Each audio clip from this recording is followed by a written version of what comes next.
consent is like everything else is it's kind of like a spectrum. A turn off. It's a turn off.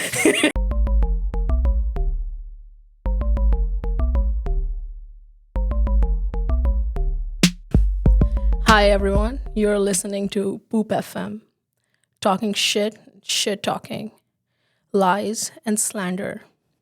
I'm Saanya and Nanda, and it's my cultural duty to host the podcast I've named after my people.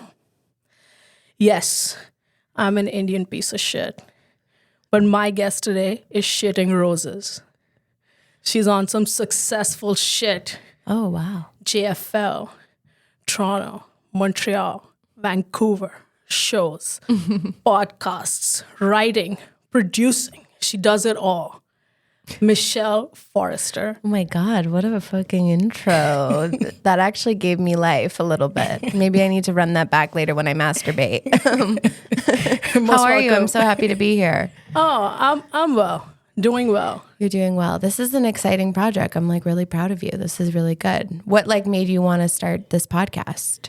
I think I've been having like all these conversations outside comedy shows, and I just thought it'd be good to, have it record them, immortalize it, right, for posterity, right. And when you say you're having conversations outside of comedy, are you stepping out like outside of the venues, like outside of comedy venues? Are you having these conversations, or like just in general, like over Messenger or whatever, or like literally outside? Yeah, or, literally, quite literally. I think like even we have had some. Oh yeah, literally outside at the end of the shows, or yeah. So I mean, I love to talk shit. So yeah, I'm sure you and I have you're a great fit for Poop FM. Yeah, I think I might be the mascot for it actually.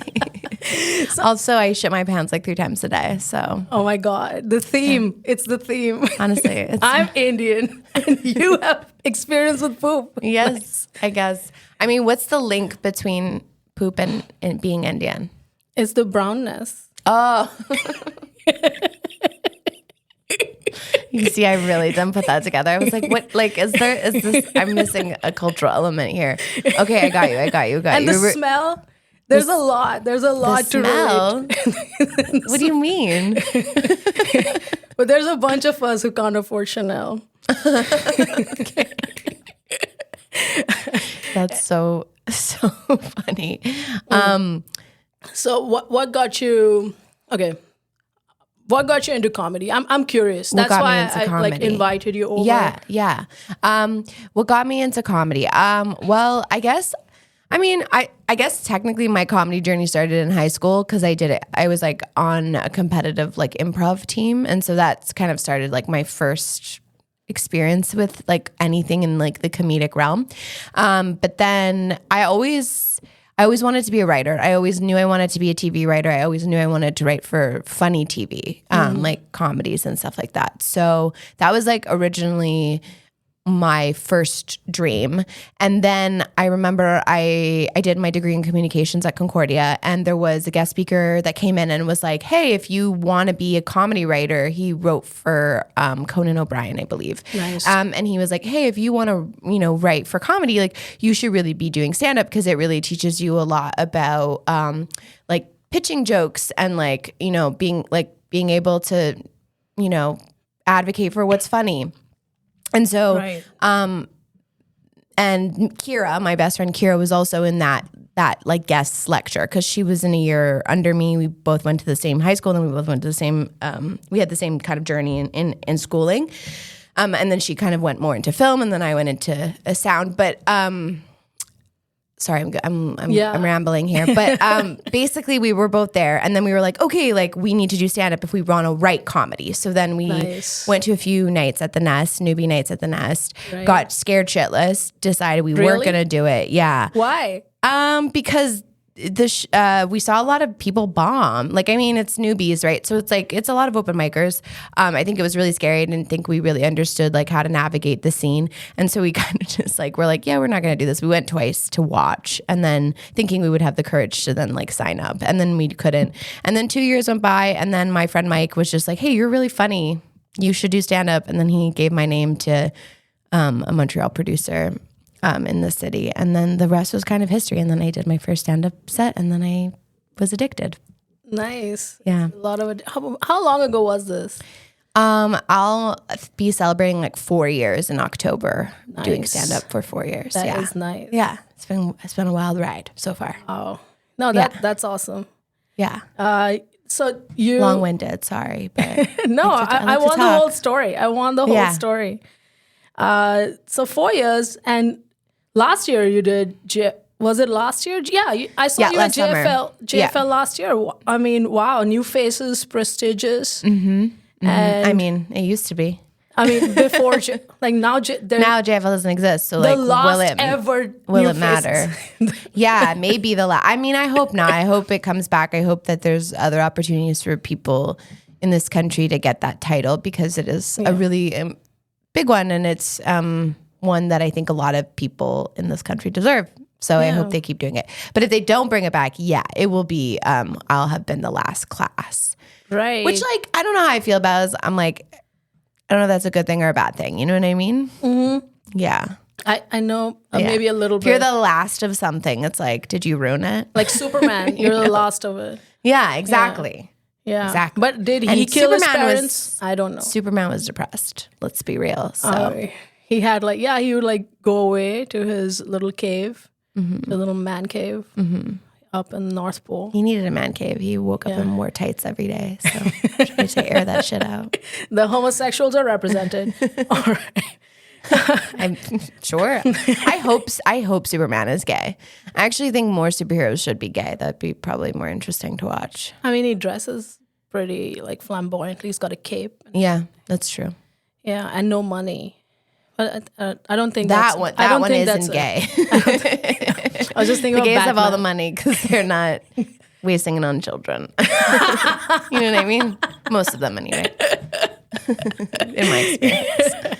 Yeah. So how did JFL come by though? I want to talk a little bit more about that. Like, what was the process like for you? Because you're like 3 years in. Yeah, I'm new. I'm a real baby, and I think that that has been an interesting journey, like in terms of like imposter syndrome and you know, feeling like you maybe shouldn't have gotten it, or maybe you're like a victim of luck. That's kind of like some of those emotions I've processed in the last few years. But my first like real experience with JFL was about a year and a half in. It was probably my second year doing stand up, and I was just got out of a bad breakup, was trying to like recover from that, and just turned to stand up as kind of like the way to get out of that. And then that's very summer, I did Discovery Series. So that was with ZooFest off JFL.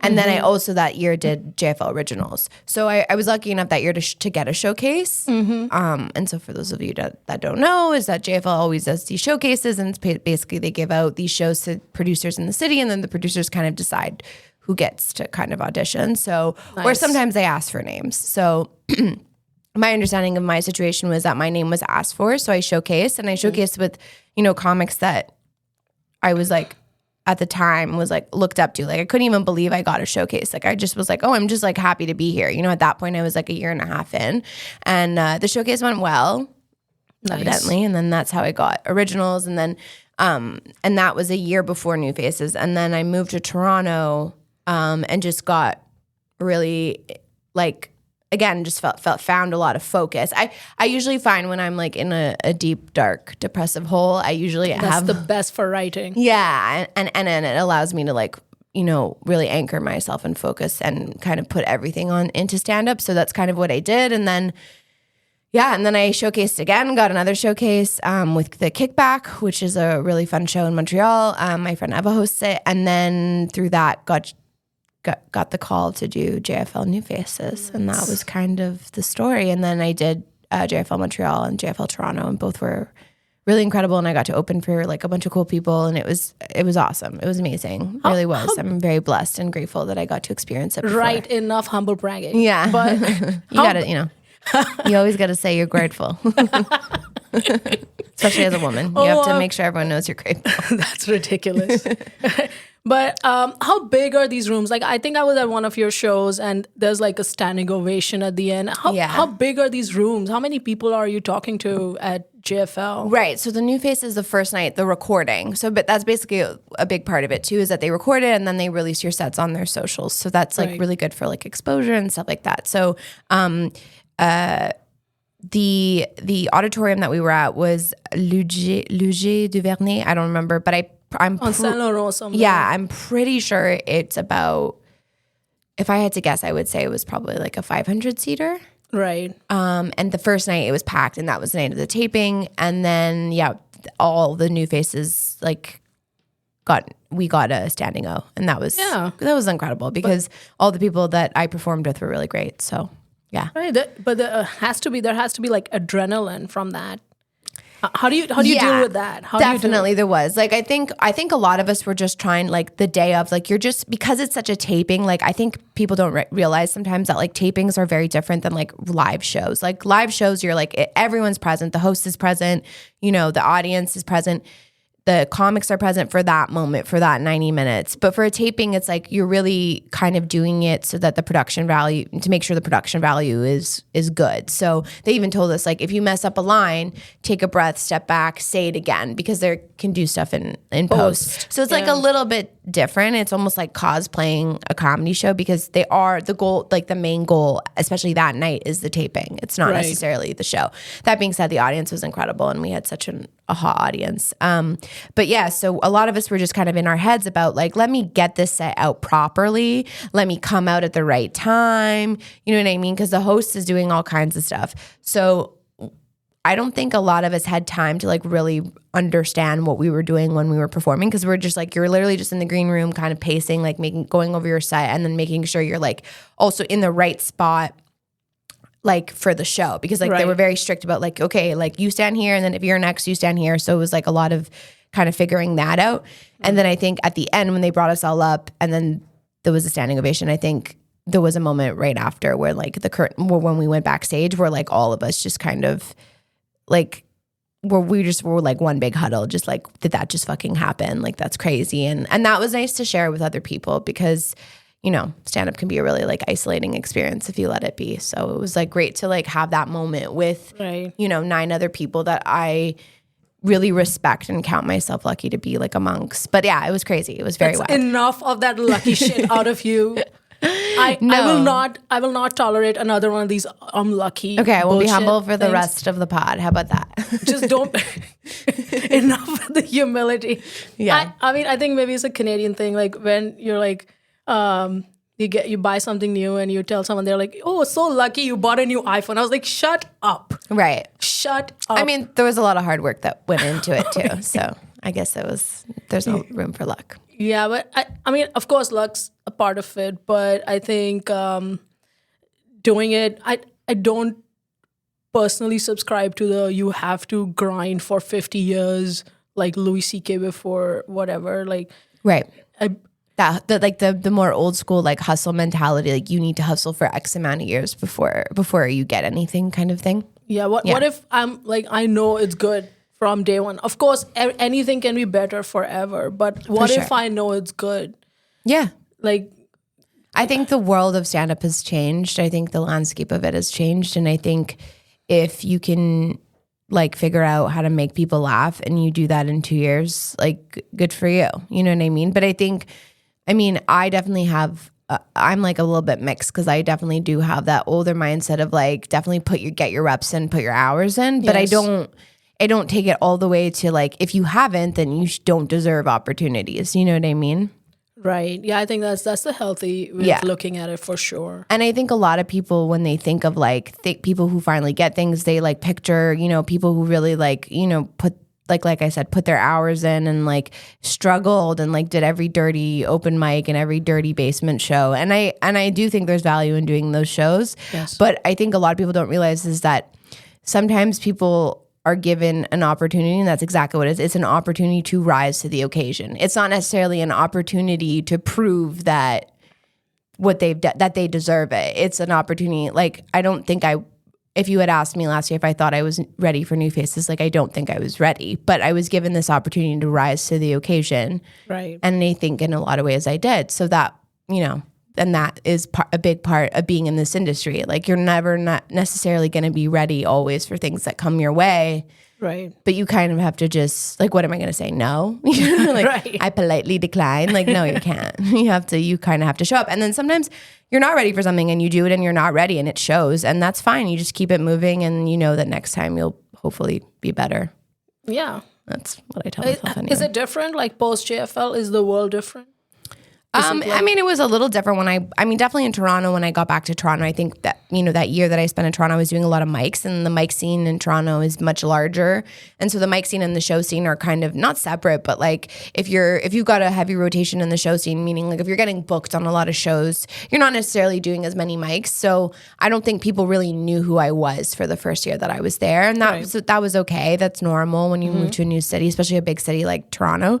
And then, it helped put my name on the map. It definitely gives me like some credentials and some it validates like credibility. my skill level. But I mean, I still have to prove it. You know what I mean? It's not like every day someone asked me to do their show, they might do it on like a credit, but then I have to show up and like actually, back up the fact that I did New Faces. Do you think that pressure is like more on women than men on like every day you have to show up? I will say I think men are better at showing up more consistently every day, but I think that's because like the hang is good. It's easier for men to show up and like hang out with their friends and stuff because it's like it is kind of like designed. The stand up as an art was like for a long time like dominated by men. There was a lot of very funny women, and I don't want to erase their work at all. But like the way that it's set up, and it's like in a bar, in a basement, like right, in a microphone, dodgy. like a dodgy, like it might be easier. It might be easier for men to go and hang, and that might be more fun. But do I think they're more used to like the smell of piss? Yeah, but I guess. But I definitely will say though, like, I mean, in this city, I find it's a bit of a different situation. But in Toronto, I think everyone grinds. So I don't know that there's like you could make any kind of gendered statements about the scene in Toronto. I have found here that like women are very quick to be like, I don't really like this, it's not for me, and then not do it, which is fine because then they go and create their own spaces. So, and I think that's great too. So, oh, you mean like in Montreal or in Montreal? It seems like there's a bit more of a divide. Yeah, interesting. But I could be wrong. I don't know. I'm not here often. No, I think like I'm working on like ingratiating myself with women. Like, what do you mean? Like, do you have a hard time hanging out with women? Is that something you struggle with? A little bit. Okay, that's fair. I don't know. I think like... why do you think you struggle so much? Because I think the first joke I make is a rape joke. Right. Yeah, because I'm Indian and that's like most of my culture, right? Right. You're like, I have the agency. Yeah, I mean, look, like, I think the content, I think the style and the content in which you're working with, it might not jive with everybody. Yeah. But that's, I mean, it's the style, it's kind of the nature of the style that you're in, right? Right. So it's like I men or women, there's going to be men who are going to be kind of probably pissed off about it too. 100%. But you 100%. feel like when you open with a rape joke that isolates like female comics from being friends with you? A little bit. I think like sometimes I get like notes that are, you can't say that. Kind of notes. Right. I even get notes like, you can't say that as a woman kind of notes. From a woman? Yes. Interesting. Yeah. And what do you say in response to that? The old me would fight. Okay. The old me would fight, and now I smile and nod. You smile and nod. I have become Canadian. You go noted. I'm a... And do you agree with them though? Like, do you agree? Like, can you give me an example of a line that you said that garnered that response? Yeah, I would like when I would do crowd work stuff for me because I will 100% say something horrible. Right. Like something offensive to a crowd member. Yes. And I don't want to ruin the rest of the show for the rest of the comics. So I try to like stay away from it. It's like me being polite if I don't do crowd work. Okay. That's nice. You're like, if I do crowd work, it's gonna like it's gonna be bad for implode the whole rest. show, Yeah. right? And That's kind of you, respectful. Thank you. So I would like open my act with like, do people like talking to comics in a show? Do they Right. like it? I would ask the audience members, like, do you like it? And then I'd ask for a volunteer to talk to me. And if nobody volunteered, which is usually the case because nobody wants to talk to a comic, then I would say, I'll just force you because I'm Indian and rape is part of my culture. That's funny. That's funny. But I could see how that's offensive as well. Right. But you kind of like to live in that offensive space, right? Like that is the style of comedy that you kind of emulate. And like, I know you like, even we've talked about like even people that you like, Right. like people you follow and like people like other comics that you're like inspired by. It really is this kind of like shock value, like you're a very like dirty comic. You're right. And I like the shock of it. That's probably the feature that draws me to this profession to begin with. But I also heed the advice of, like I said, it's not really gender. Like if someone comes up to me and says something, I will not accept every single piece of feedback. Right, you shouldn't. But I will consider it. I will give That's it good. fair. I think that's a really healthy. That's a really healthy and like a like agreeable mindset to be like, yeah, I'll listen to it, ego down, I'll listen to it, but it might not be. But it also just might not be someone's taste, right? Right. At the end of the day, it's not another comic. They are my competition. I don't think I will take their advice. That is like that's what Hemingway said, right? Like, don't take another writer's advice. Oh, did he? Yeah. That But sounds like him. but I think at the end of the day, it's the audience, right? What makes people laugh. Yeah. So it doesn't matter what Right. I'm supposed to or not supposed to say. Yeah. It matters as far as like if someone's producing a show, I need to be on it and they have to like me. Right. It matters as far as that.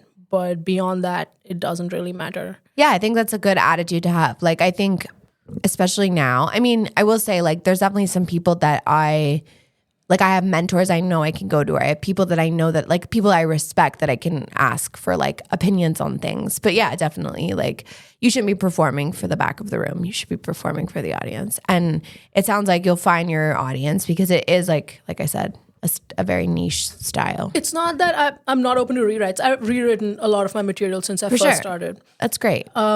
Because sometimes I wonder, like, if people who are drunk in the audience can follow it. You know, like some of my material, because I don't know whether it's my academic background or whatever, but sometimes it's hard to follow. Right. Because right. it's a lot of back and forth. And I get it when like I'm in front of 50 people and they're laughing every 10 seconds, but like they're quiet for this one part. So that's like a real. Yeah, that's a good note. Yeah, to workshop that part out. Right. And I would do it. I would do it more consumable. Maybe I would make it more consumable, or I would make it like less in your face, which is the first thing that comes in my head, which is not for public consumption. Right. But sometimes it seeps through, right? Yeah. Not suitable for work. My influences are... who are your influences? That's interesting. Yeah, actually, it's not really stand-up comics. Okay. My biggest influence probably Jonathan Swift. Jonathan Swift. I don't think I know who that is. He wrote Gulliver's Travels. Oh, okay. Right. So I've heard of that book. Yeah. Mm-hmm. So I can pretend I've read it, but I haven't. One of his favorite, like I wrote my my material on something similar before I discovered his essay, but it's called A Modest Proposal. Okay. Interesting. And is it okay if I spoil it for you? Yeah, spoil it for me. I'm all in. I'm so curious. So what does it say in the essay? It's like he goes in and he's like, these people are like, there's a population issue, right? And we are like statesmen. Okay. And these people are having all these kids. Mm-hmm. And if we just eat their kids, we're going to kill two birds with one stone. And then he goes into like huge detail on how to prepare him properly. Oh, how to prepare and properly Poor cook people's a child. children. Poor people's children. I see. Not rich people's Okay, kids. and so what? No, it's not that crazy. Right. Yeah, right. The 1% get to keep their kids. So what Thank about God. that connect? Like, what does that arise in you? Like, why do you connect so deeply with it? Because Cannibalism aside. I mean, I'm a fatty. I like to eat. I mean, I feel. I'll try anything once, you know what I mean? Even a toe. But no, like really though, what about that essay like really connects with you? I think it's satire, right? In a way that it's in your face. It's 100% a joke, Right. but yet someone will like pick it up and try to like Right. say something about it. And he also like wrote under a pseudonym, which is what I do as well, right? Right. So he could be free because he did run some things. He was like actually like running things in society. Right. So I feel like That's why he inspires you. yeah, Because he wrote under a pen name, got to write about his deepest, darkest desires. No, I'm just kidding. He got to write about like in the satirical voice and still maintain like a regular job and a regular life. So you like that duality. Yeah, I think it's what I've chosen so far. I don't know like what the future holds, but Yeah. And so do you get a kick out of like the interpretation of someone who would read that and be like, oh, this is like, you know what I mean? Do you get they take it literally? Yeah, the people who take it literally. Do you get a kick out of that? I actually Is that part of it? 100%. I think it's not maybe like the best strategy to be a successful comedian or whatever. But I do like that artwork that I enjoy abstract artwork, which is like up to the interpretation of the viewer. So whenever I've talked to maybe like people after the show, they would like sometimes come up. Some of them believe everything I've said. They take it literally. Some of them, they know 100% these were jokes. Then there's people in the middle. They're like, there's that crowd as well. They're like, maybe she is, maybe she's not. They don't know. Yeah. And so is it important to you when you're on stage to like establish that do you want people to know if you're joking or not? Or you I prefer the way it is. You prefer it the way it is. You prefer like isolating some people, having some people be kind of in the middle with you, and then have some people be like diehard, like, we get this bitch. Like, we get her. We get it. A bitch. A title that's earned, unlike comedian. Yes. Oh, I mean bitch in like a loving way. I call everyone bitch. I call everyone I respect bitch, by the way. Nice. Just because you're diluting the word. I took the word back. Because everyone who ever called me a bitch, I was like, oh, I should just take that as a compliment. Like cracker. Yeah. It's like cracker. Kind of, I guess. Or the N-word, like if the black people took the N-word back, right? Right. Yes. Yeah. Yes. That's nice. I would never explain a joke. Okay. That's something I would never do. That's a hard limit for you. So if you say something vile on stage and someone comes up to you after and is whatever like, you think, it's yeah, I am whatever okay, so you say. You have a little troll in you, I think. I think it's where my happiness lives. That's awesome. What's your relationship with like criticism in general? Oh, you mean feedback? Maybe not feedback. Like because feedback could be positive or negative. I mean, so like negative feedback. I mean, like negative feedback, like criticism. What's your relationship with it? I think I've spoken about it a little bit even in this episode. But like I said, I'm not closed-minded. Right. I like to stay open to it. Right. But I will not accept every single piece of advice. Right, but when someone comes up to you and kind of criticizes you for what you're saying, and if they're offended, I love it. If they're actually, so it doesn't hurt your feelings. No, I think that's what I'm going for, honestly. Like if I get a groan, it's a reaction. Right. So you're just there to do your art and make people feel anything, right? Or like feel some like some kind of reaction, some kind of like jolt. I would like to say that that's the case, that I just want them to feel something because like I'm numb and I want them, I assume they're numb. Okay, this is what we're getting at. This is what I was like, I'm trying to get the below of it. That would be me projecting if I assume they were numb and then like this would make them feel something. if there is like an essence to what I want to do, maybe I'm already doing it. Maybe I will do it. Again, it's all like Heisenberg uncertainty principle. The cat's dead, maybe not. Yeah. But what I really want to do or would like to do eventually is make people think, right? Like if they see me on stage, they walk away with a perspective. Right. So that's the main goal. Okay. That's the gospel. That's what I go preach. I'll preach. That's the gospel. That's a good way of putting it. Yeah, I think you're very interesting because you do have a darker style. And I will say, like, it's not one I've seen in a lot of women, but I think it's great that you seem to have a lot of like integrity behind what you do. And that's, I think, thank you, why I respect a lot of, your stand-up.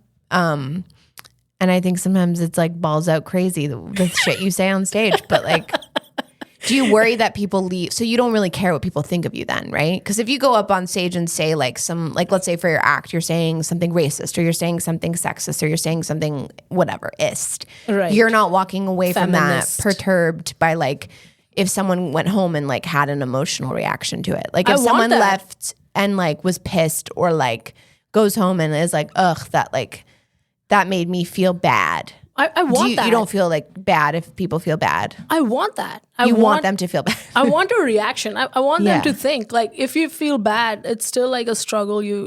That means that something touched you, right? It triggered you in a sense. Yeah. Yeah, and if it stays with you when you go home, that's a compliment. If you're thinking about me when I'm off stage, that's what I want. I want to live in your brain rent free. Right. Even if it's someone thinking, I can't believe that. Like, I can't believe she said that. Like, what a horrible person for saying that. Like, even if give us one example. Well, like, okay, let's say let's say you say a comment that's targeted at a specific group of people that are at your show. This happened to me, by the way. Okay. Oh. So I used to have a silly dumb joke about, because like my ex was Muslim. So I like ran this joke. I wrote it with him and I ran it by him. Can I say this joke? And he was like, yeah, it's really funny. Go for it. Like he gave me permission, whatever. And then I used to do this joke and it was very like harmless.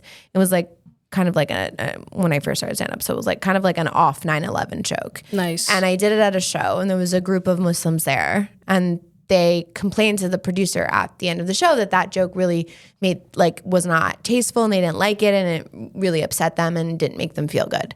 And so then I went home and then the producer called me and we had a discussion about it. And like since then I just haven't done that joke because for me I don't feel the need. Like I want to make people laugh and I want to make people think the same way that you do. But like I just wasn't comfortable with also the implication of like me being a white woman, like privileged white woman, just kind of like making these jokes, even though I had all the consent, even though I had, like I had all of the respect for that community. Even I thought, because, I have a little bit of agency here because like, I have like an insider view and I have someone kind of guiding me. Yeah, you took the dick, right? You should be able to make the joke. Well, that was the tag on the joke that made people mad. Yeah. Yeah. That's a great I would say, tag. yeah. Well, the tag was, anyway, I'm not going to say it, but whatever. I said it. But I'm just saying it's like, so even though I felt like I had done all of the things kind of right with like the integrity of it, it still made a group of people who heard that joke feel bad. And so I didn't like that feeling. So then I was like, that's just not the comic I want to be. Like, I'm not someone who wants to make someone, but I also care about what people think of me. You know what I mean? And I do have kind of like people-pleasing tendencies. So for me, the idea of like someone being hurt by my words, like that affected me. But it's not to say that was right or wrong. That's just like my reaction, right? But you seem to have like a good sense, like a good kind of, you're in a good place in the sense of like, you're not spiraling over how your joke made someone feel at the end of the night. I think the only reason I would like leave a joke out or not do it is if it's in the way of me telling other jokes. Mm-hmm.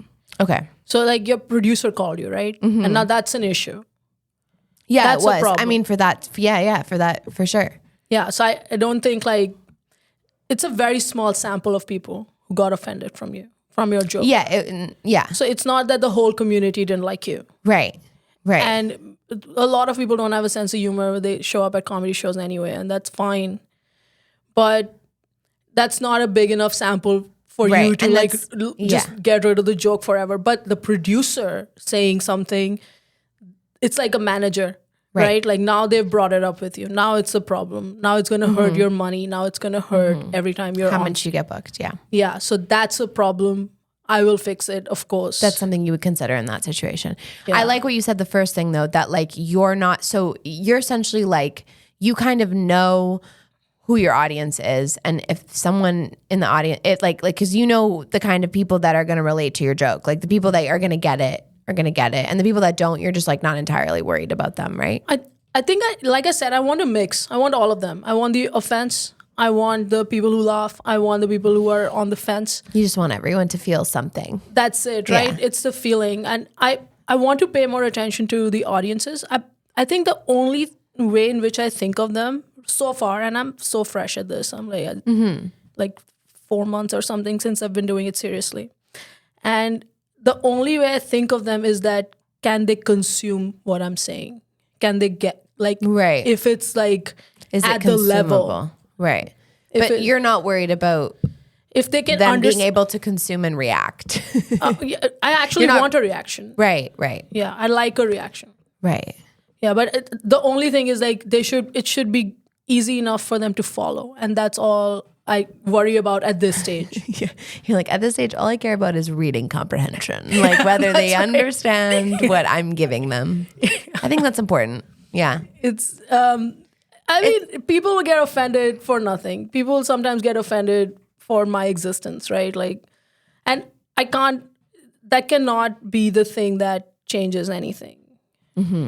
And I think it really bothers me how, and in your story, I actually don't mind that people were offended on like their own behalf. Maybe they were like Muslim, and then they heard it and they took it personally because they were so close to being terrorists themselves at some point. But I get it. That's fair that they heard it and they were worried.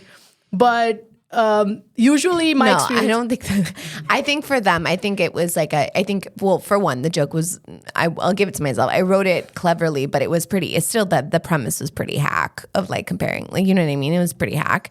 And so I think for them, it was just, maybe a reminder of the child soldier years. Any microaggressions they've experienced in their life, and I just don't want to I'm not trying to make people like relive shit that, especially for a hack Especially premise. if they were, I think part of being offensive too is like, I think you can get really offended by like what someone says, but I think a lot of the time when a comic is like overly offensive and isn't getting away with it, it's for two reasons. What is it's it? not that it's not that they're saying something. It's one, they're saying something kind of maybe wild that like is not in touch, is not connecting with someone in the audience's values. But I think the bigger part is that it's not well done or well constructed, and it's based on like a hack premise that they've seen before or like probably even heard before, and like when they were like 15 years old. You know what I mean?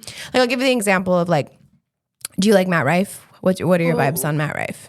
I mean, I'm a huge fan of David Cronenberg, and if anybody has gotten plastic surgery, that's body horror, and I endorse them. Okay, great. So you endorse Matt Rife. Like an example would be like his opening joke was like really offended people, right? And people were like up in arms. It was the one where they beat women up? Is it that one? Yeah, the one about Nice.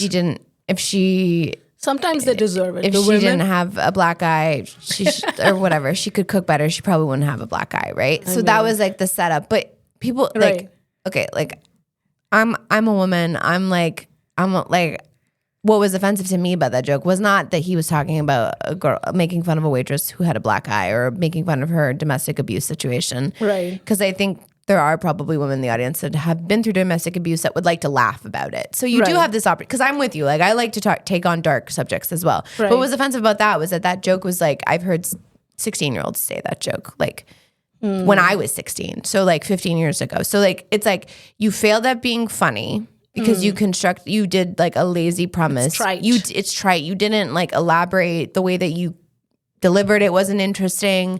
The way, like all of these things. And then on top of that, okay, yeah, say it's offensive because of domestic abuse, but I don't even think the subject matters. I think the subject matter was fine. I think he just did it in a way that was lazy. And that's what's more offensive But do you to think the art like, itself. when people become bigger Yeah. and they have bigger rooms and they have like millions of followers, do you think that they tend to go hacky in general? Isn't that like kind of part of going up in this profession, that they do tend to like make it more and more?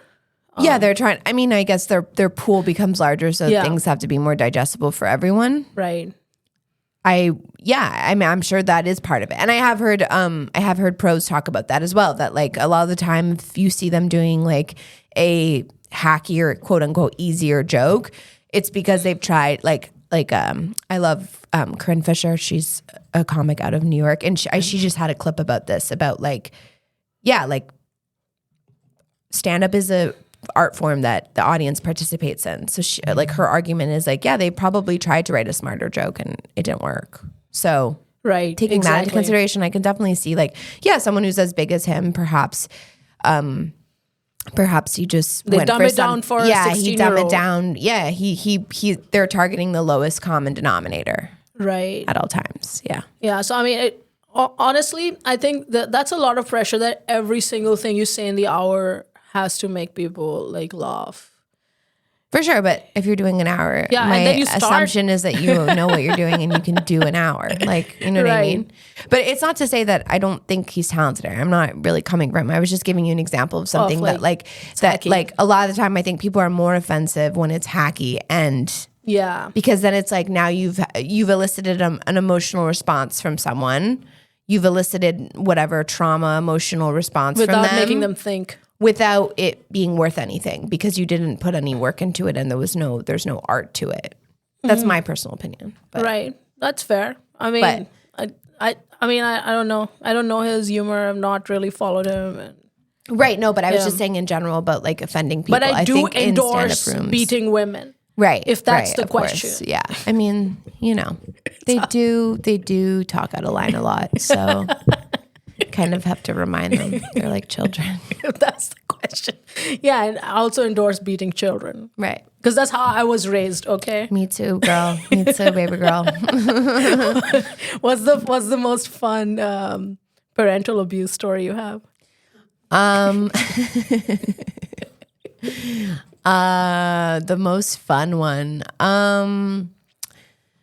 My mom whipped like a sweater at me, and she didn't realize that like the zipper was loose, and it like 100% whipped my face, and she felt What? like so bad about it, and I was like Yep. marked. And then that was funny, like walking around and like having like Oh, people look God. at your face and be like, "Why do you have a mark on your face?" You know what I mean? Nice. That was funny, but she didn't mean to. Of course not. I mean, she meant to throw the sweater at me because it was on the floor, and she had told me to pick it up like 16 million times, but she did not mean for the zipper to whip my face and leave a mark. Yeah. She was trying to go unscathed. You know what I mean? No. I mean, my parents are like are French Canadian Irish Catholics, so like the beatings, the quote unquote beatings, were like still pretty. It's kind of love, kosher. right? It's Yeah. still love. I think like if they care, if they care, that's when they I like. think it's just the way they grew up, and like Yeah. and also like even when I grew up, the lines around like there was no gentle parenting. We weren't doing course. gentle parenting. Like we were still, you know, old and like all school. my friends I went to school with, like Italians, like they all got hit the same way I did. So Nice. all of us were like, yeah, this is normal. Normal. You know, like throwing shoes at us and like That's right. yeah. Putting Yeah. you in walls. Yeah. Nice. And It's all part of love and being cared for. yeah, sure. That's what we tell ourselves before we go to sleep, I guess. My parents cared a lot. Yeah. They The more they really, hate really- you, the more they cared. No, they Right? loved me. They loved me. Yeah. So they wanted me to like be disciplined. Right. Right. Right. And So I they think disciplined. their generation was kind of taught that is discipline. Discipline way. is that if you make a mistake, there are consequences, and it is the back of your hand. I felt like you telepathically got the back of the hand from you, because that's what I was gonna say. Yeah.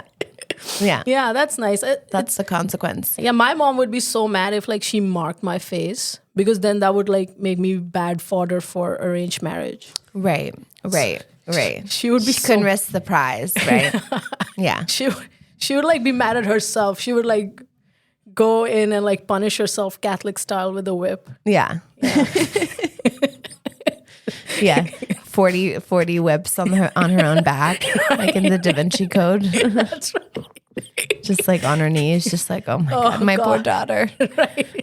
Next time, hit somewhere they can't see, right? Is your mom, does she still want you to be arranged? Well, they would like it. I guess they. And how do you feel about it? I think I'm not good. I'm not a good candidate for it. Okay. Because I have some success in life. So if I don't know anything about it, but is that it? So if you're successful, it's not a go. Your stock goes down. Yeah, so if you, as a woman, and that's common even here. Like if you have some success, men are not interested. Yeah, I would say yeah, that carries over. Yeah, I've been single for like 2 years, and that's usually about when I started. Yeah, that's when I started. So. Correlation, call it. It's obviously because of that. That's why I'm single, everyone, because I'm too successful. It's the only reason. That's it. That's the only reason. Just nothing else. It's tough for them to handle it because like they have to either have like a bigger dick, right? Like they have to have more, or I think a lot of like I think that is like an older mentality, and I think that's still like pervasive. Don't get me wrong, but actually, I was with two of my like friends from high school yesterday, and they were both like, no, we want to be with like women who like are go-getters. But I do think that it does do something to their ego because a lot of men find value in their career. But that's just because we've socialized men into thinking that like they're valuable because of what they do, and we've socialized women to think they're valuable by what they look like, and so that's why. But I mean, I think it's like it's changing. Hopefully, I would love to. Hopefully for me, I would love to pay for dinner, but I don't think the dick's gonna work after. I don't think so you think if you pay for dinner, the dick's not gonna work. You also have to pay for Viagra. Yeah, that's it. Viagra for dessert. It's emasculation. It feels like they're not ready. They're not ready. Yeah. I think I echo that sentiment. I think you're right. I think that there is a lot of ego packed into that. But I think it depends on like also people's views of like tradition and stuff. So are you saying? So do you want to be with someone who's doing better than you though? What do you? What am I looking for in a partner? Like, do you get off on being the more successful one, or do you get off on, or you just want to be with someone who's also like also good like you are? Because you work a pretty good job, a decent job, and you're like clearly very smart and clearly have all these levels of education. I love how this is a circle jerk. Yeah, it is a circle jerk. Well, you told me I couldn't say I was lucky anymore, so now I'm just gonna jerk you off under the table. That's your other strategy. Yeah, that's clever. I'm learning. I think this is going to increase my likability. Yeah, because I'm learning. Like, first you just be like pretend humble. Yeah. So everyone's like, she doesn't actually think she's talented. And then halfway through, I've got you in the palm of my hand. It's called manipulation, actually. That's right. It's so Canadian. It's so fucking Canadian. But like, what do you think? Do you want to be with someone who's like? For me personally, it's not a question of money. It's like it doesn't matter. You don't care. Money doesn't matter to me. So if he's broke as fuck, you don't care. I mean, like I said, money, which is fine. Like I don't. Money care, is not personally. like it doesn't factor in. I think it's gauche to talk about money. Oh, okay. Well, now you're sounding like waspy, girl. Now you're sounding white. You sound like me. Nice. You're sounding like what I look like my parents like should have. But I think never talk about money. It shouldn't come up. I think it's more a question of intelligence, and that's the big. That's the big. That's draw. The biggest thing for you. Is like you don't care. And do you have a lot of hangups on like the way people look? No, I think beauty is a light switch away. That's how I think about it. So funny. Beauty is that's really funny. Thank you. Okay, so you really care. Like, so you care about like brain. What's in here? I think what's inside the noggin. So if someone's able to keep a conversation going. Mm-hmm. And it's someone who gets the jokes, right? Like, right, good sense of humor, obviously, and then intelligent. Right. Then you don't care about money. But I know that that's wrong. I know Right. that I have to. Right. I have to care. Right. I was Yeah. about to say, because with the last two, those three things, I'm like, you're in the market for dating a stand-up, and I would advise you to not. I would advise you to decide not to. Because it's too like you're at work, right? Like, and then if you date at work, it's like dating at work. If you date someone, Yeah. Have you ever dated someone at work? never. I've exclusively only dated. I shit where I eat. That's how I date. It's that's exactly what it is. And then it's I love shit just right in my mouth. That's why I'm your first guest. poop. Yeah, poop right in the mouth. But it's so hard to like. I think it's more the perception of people and they like the way they treat you if you are with someone at work, right? And then the obviously like the sides get picked very quickly, and usually the side is like the woman is like Right. a whore. It's definitely riskier when you're, I would say it's riskier. And so like that's usually been like, I've never really dated anyone where there was really any stakes involved. Like I heard of someone who like had an affair and she was in a high power position and she lost like millions of dollars in her pension because she held a leadership position and she was having an affair with someone like that was like her subordinate in her and management she got chain. fired and she lost like millions of dollars out of her pension. And I was like, I hope that dick was worth it. No, Like but it better have been. If she 'cause lost millions, she had millions to lose. So I think she was fine. I think she was fine. I like the way your brain works. I agree.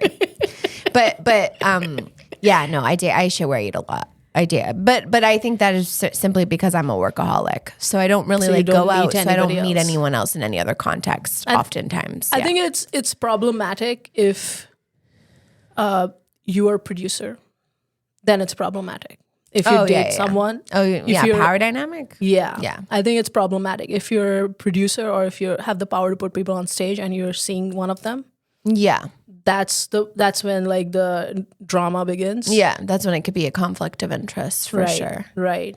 But usually it's not. Usually that's not the case. Yeah.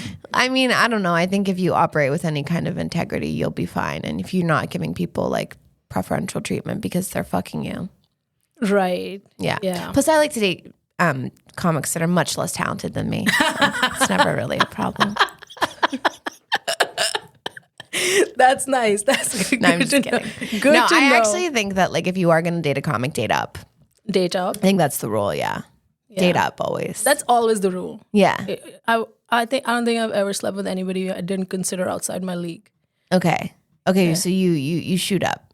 100%. That's awesome. Because then if he's an asshole, then I'm like, okay, whatever.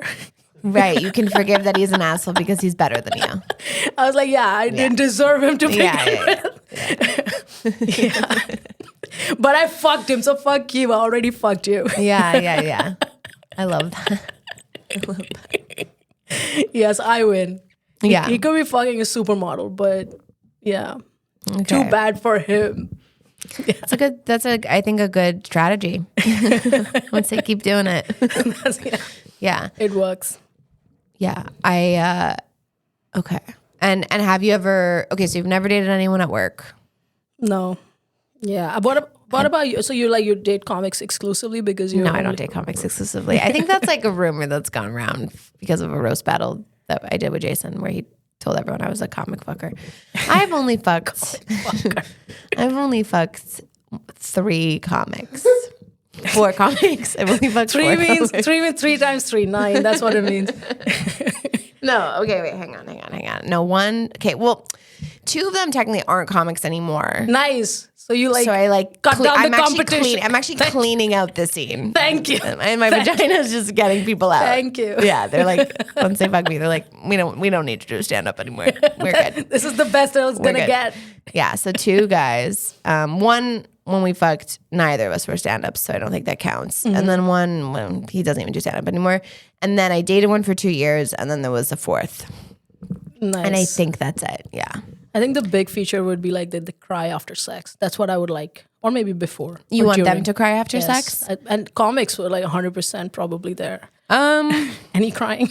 Any crying? No, but but there's a lot of like, do you think this is funny? And you're like, I'm naked. I love that. I'm naked right now. I don't want to, and my brain's not there. Why are we workshopping your 5 minutes? So there's a lot of that. Or actually there's a lot of, and I kid you not, like I'm not even kidding. This is so, okay, wait, I just need to film something because I told myself, that I would not talk about, my ex, but here we are. All right. No, I'm kidding. I'm not actually gonna, but like, I'm just saying like there is a lot of, watching them like read their own tweets.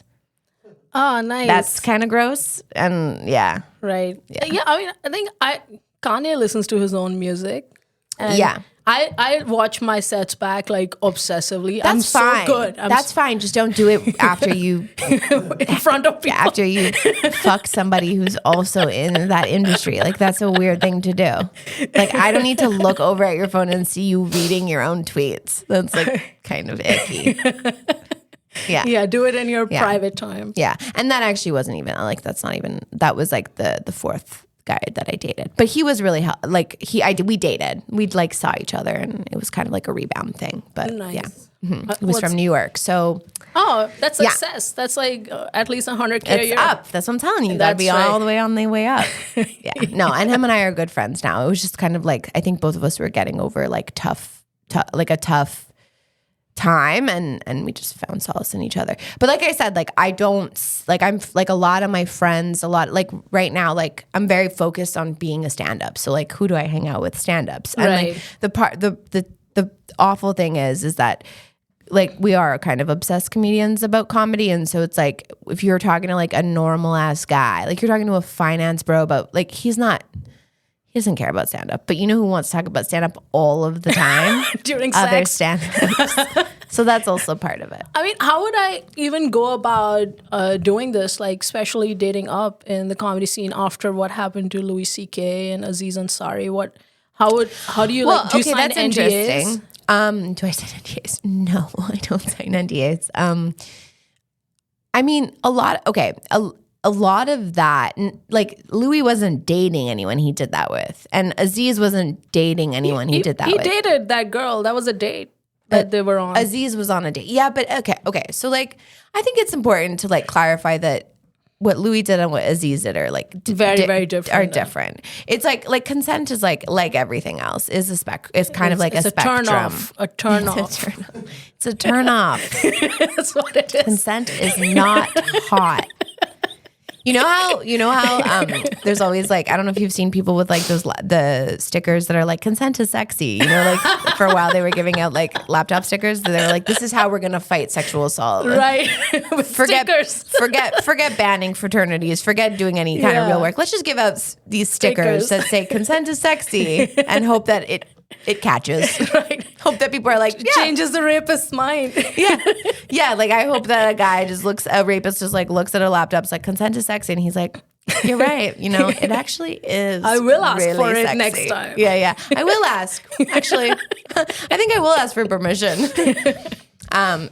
Aziz and Louis. But Aziz and Louis, yeah. So like Aziz was just like, I think an example of like someone who's not present during sex and like not really checking in on their partner and making sure that everything that they're doing is like okay with them, because everyone has different like kinks and different levels of comfort. And I think knowing that changes the game. Like you can do crazy wild stuff in bed. Right. You just have safe just words. The crazier and the wilder stuff you're doing, you just have to make sure the other person you're doing it with, one, really trusts that like you're not going to hurt them or make them feel uncomfortable. Right. Or if they do feel uncomfortable, it's going to be there to kind of like talk that out. And I think with Aziz, it was just kind of one of those things where like I think he was just trying to get laid that night and he wasn't present, and maybe he asked her to do some things she wasn't comfortable with and she didn't know how to say no. Because that's the thing. Also, the thing is like we don't really teach women how to advocate for themselves in any situation, let alone one where they're like naked, vulnerable, and like a part of them did want to have sex with this person, right? Right. Like that's the kind of confusing part about consent, is that like it can start off consensual and very quickly turn not. What Louis was doing, I think was like, yes, he was consensually out. He was asking for consent, actually, oddly enough. But but the parameters of who was in the room made it really difficult for him to say no, for those women to say no, because it's like, if they say no, maybe like they didn't know, like what if he gets like ashamed and like embarrassed and then like doesn't want to work with them ever, just because he's now uncomfortable with working with them. He's the boss. And also remember that this happened like in the 90s, like, so like, I think when the whole Me Too Louis thing came out, it happened 10 years before. So he was like and that was a very, very, very different landscape for stand-up. And it was like entirely more sexist. And it's already still super sexist to this day. But so like imagine like 25 years ago. Yeah, I'm sure it was like even worse. And like you weren't even getting, like it was even harder for women then. You know what I mean? Yeah, I'm kind of sad that like I will never see Louis C.K. jerk off. I mean, honestly, like I really want to. I'll sign anything, Louis. Had he turned and like, I think that's what it was. It's just like he was just kind of irresponsible with his kink. Like wanting someone to watch you while you jerk off is not a crime.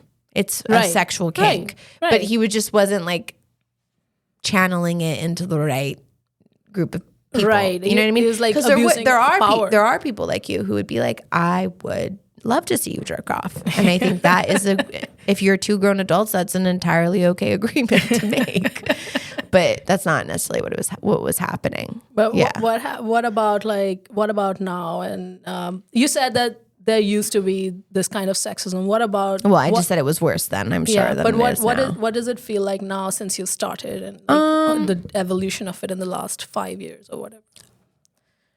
I mean, I go in and out of it. I'm trying to actively like not think about it too much because it does like get pretty draining. But I think what's tough about stand-up is that like, because you're in this scenario where like you are with people who all have like a really good sense of humor, and like there's not as many boundaries in stand-up, just even like even if you think of like the conversations you have with comics, like people are talking about suicide, people are talking like, because people are going up on stage and talking about that to strangers. So forget that. But like even in like green rooms and stuff, it's like you're talking about dark shit. Like you are. The boundaries of what you can talk about basically don't exist. So there is kind of like that social contract of like, we're all just kidding around here. So like everything we say, don't take anything too seriously. And that kind of makes it difficult when you actually deal with serious situations, especially as a girl, because it's like there is kind of like that internalized misogyny of like, you want to be chill and cool and you want to belong. There's also not there's pick me. Is that what you're talking about? I guess, but I think there's like also this pressure of like, you do want to be good with the producers. You do want to be good with people who produce shows, because there is like this kind of like lack. There's not a lot of it. There's also like a scarcity mentality amongst a lot of us. Like it does sometimes feel like you are competing for stage time, even though it's such an individual art. I don't think we should be competing with one another, but we are competing for space. And so like there's not a lot of space. And I think for women, it's already hard for us to feel like we can take up space. So we tend to like go into these modes of like, okay, who's going to let's make sure we're likable and like, polite, and we don't take up too much space, and we don't like make too much of a kerfuffle. Like that is kind of like how we're socialized. Not all, but like on a general level. And so I think in stand-up, that makes it a bit difficult when stand-up is all about taking space. It's about actually being the largest like force in the room for the time that you're on stage. And like the hang surrounding that kind of put pressure that like you have to be chill and cool and like not make a big deal out of everything, because nothing is that deep and nothing is that serious. And so when you have situations that require like things to be that deep or things to be that serious, it feels a bit tougher to navigate, because you are dealing with this like, she's not cool, like she can't hang, Yeah, personally, I think it's changing. If I hear during a quote unquote hang, I would hear something that troubles me, right? For example, I will never bring it up. What do you mean? I will never. Like if I hear something that's like that I find that is truly sexist, I would let the people continue with that. Because if I correct them, then they will not say it the next time, and I don't want that. Right. And also it's like, I'm not gonna like, no one's like, I think people have varying degrees of like how they feel about this. But for me, I'm like, I much rather someone who goes up on stage and says like the wildest crazy shit, but then off stage they're like a nice, considerate person who's like self-aware and doesn't want to make people feel uncomfortable, as opposed to the opposite of someone who goes up on stage and like poses as this like super like safe and woke person, and then off stage they're like Dark. actually assaulting women off stage. You know what I mean? Like Right. I'll take the first one over the one who's not, you know? And I think that's where like these issues of like consent and like sexual assault do come up, and you see it a lot in like stand-up communities, because it is still like bro codes, and like men do really back each other up, and they kind of cover things up and they don't even realize they're doing it. And so it's like, it's not easy if something bad happens to kind of come forward, because you do like ruffle the status quo. Like you're a victim, right? Like you're making, I mean, there's also that whole other like identity element, but you're also just like making waves, and you're like disrupting a system and like disrupting the hang. So I think in that case, and also someone could always be like, well, I was joking. You know what I mean? Not when it comes to rape, but you know. I mean, I don't know. I'm not usually joking. I'm on. Yeah, I mean, I know you're very serious about how you execute yours, but You know, like, I always say that if you add Cialis to roofies, that's the next wave of feminism. I think. That's fucking so funny and so dark. I love that a lot. Yeah. But in other ways, like there's just like little things. I think like something I've been noticing is like as I've been more comfortable riffing, because I think riffing, for example, is something that it's like way that men communicate, like since they're very young. So like they tend to be more seasoned at it than women. Not all. Again, like I'm saying, there's We've been riffing for an hour. Yeah, we've been riffing for an hour. I'm not saying women aren't good at it. I'm just saying that like a lot of the way guys like have been connect with their guy friends and connect, it has been like in this jokey kind of riffing banter way. Don't get me wrong. Some like there's women I know that have like the best banter of all time, but I find like the confidence to like do riffing shows and stuff and like that, I haven't seen it as much with women. It's predominantly men who have these like riffing style shows. Right. I forget where I was going with this. Where did I You start? have a riffing style show. Me and Eva have this show that we do that is a riffing style show, and we definitely like it. But I have noticed when I am riffing, and as I become more confident through that show, because a lot of it too is just confidence, right? It's the confidence to like think something and immediately say it, and not not necessarily have that break of like, should I say it? You know what I mean? It's just like, okay, let's just throw shit. It's just like very quick. Yeah. And as I've had like the confidence to do that, I've noticed that like I'll say something, and then another guy will repeat my joke. And then it's then get the laugh. Then it's his. And I've noticed that happen like a lot with comics that I fucking love and respect, like friends of mine that I'm like, this is so annoying. Like I just said this, but now you said it louder. That's why I always say things that I want them to repeat. Yeah. And then I dare them to repeat. I love it. It's super calculated. Love it. Love to I love see it. Just tell us who your favorite Nazi is. Go ahead. Yeah. So like little things like that. But other than that, I mean, it's just kind of like the regular shit of like breaking through the boys club, and that there are a lot of boys clubs, and it's not hard to do. You have to be able to do it, but one thing I heard, it's not as fun. which was weird to me, was and tell me how you feel about this, is that, we shouldn't put a woman on before she's ready because it gives women comics a bad name. How do you feel about this statement? No, I don't like that. I guess that's where when I come down to it, I'm like, I disagree, because I think, look, I don't think like, do I like the idea of saying, we're putting this person on. I don't like tokenizing. I don't like tokenizing in general. Like, I don't think that's useful. I don't think it helps people, because a lot of the time when you're tokenizing, you're just hitting a quota. You're not even looking for funny. Right?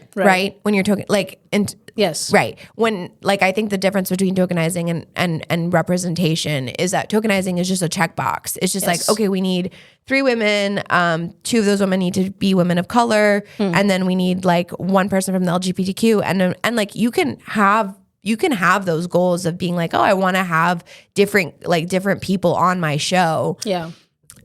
But the baseline should be funny. Right. And so it's like, if you don't, again, and again, that's hard too, because funny is subjective. Funny? Yeah. What's funny? Yeah, exactly. But do I think, no, we should, no.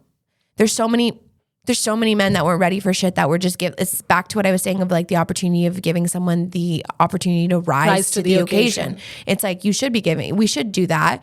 Is it going to fail? Yeah. But is every female stand-up that goes up, like every male stand-up that goes up isn't representing the entire gender exactly my in point. stand-up. There's so much Why pressure. would you put that pressure on a woman who's learning? I always feel that doesn't really make sense to me. The day we like kind of have the permission to fail, that's when we have equality. I think like if we the second word is we can be as terrible. Yeah. You're right. I agree. And that's on whatever, fifth wave. Be terrible. Hand rape. Yeah. And get the dick pics. I want to see more. I have to say, I do want to see more like female villains. Like I used to have a joke about this. It didn't really work out. But like I want to see more female like serial killers. I want to see representation in that Elizabeth arena. Holmes. Yeah. Elizabeth Holmes did a lot for our kind. She did. She was very good at being a villain. Yeah, she did well, like billions. And she got, like, I'm dressed like her right now. Yeah, you are dressed like her. Yeah. Yes. Yeah. Is she another icon? She's someone else you're iconic with. I don't know. I think we've had some female, like, I think rape is the one where we need more. That's where you're like, that's what's desperate for. That's next. Yeah. That's the future right there. Yeah, I mean, sure. Let's advocate for more traumatized men. I actually think, I don't know. Yeah, I don't know. I think, if I'm being completely serious, like all jokes aside, I think a lot more men, I think a lot of men have experienced sexual trauma, but like they just don't fix it. And then that's what makes them So they're keep like doing us. it. They're exactly like us then. That's what Yeah, they're except saying. we think we deserve it. And they think they should just perpetuate it. They paid kidding, I don't know. forward. Exactly. They're much forward. more gracious than we are when it comes to being great. We could be more gracious is what I'm saying. We could be more gracious. I think that's what you're trying to say. So that we should like pay it forward more. Pay it forward. Yeah. Yeah. My God. I think we should end on that. I think we should. I think that's like the place to end. This is really fun. Right. If anyone's listening, I'm so happy that you're here, and I'm so happy that you had me. And thanks for doing this. Yeah. No, it's been great to talk to you. You want to plug something? I'd love to plug something. I mean, I don't know when this is coming out, but on June 1st at Terminal Comedy Club in Montreal, I'm recording a very secret album with two other artists, and I would love to see you there. And we're each doing 20 minutes, and it's going to be like a listening album, not a special. There's a difference. And so come to that. All right. Yeah, that sounds great. And I'll like link your socials and everything. That would be great. This was really fun. Thanks. I love your darkness. Thank you. I appreciate it.